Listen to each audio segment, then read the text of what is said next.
Welcome back to Practical Tech Lab Playwright Masterclass. In the last lesson, we learned how to locate web elements. Today, we will learn assertions which help us verify that our application behaves exactly as expected.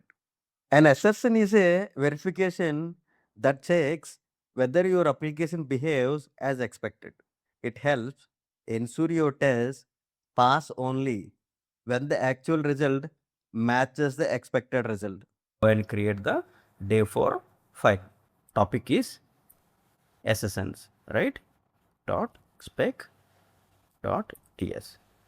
Now we'll import the modules since we need verification, so that expect module also we are importing from the Playwright.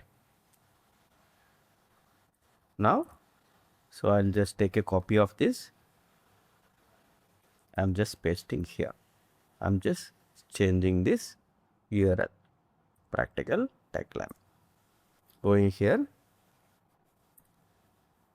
yeah, I just replaced the Practical Tech Lab website URL.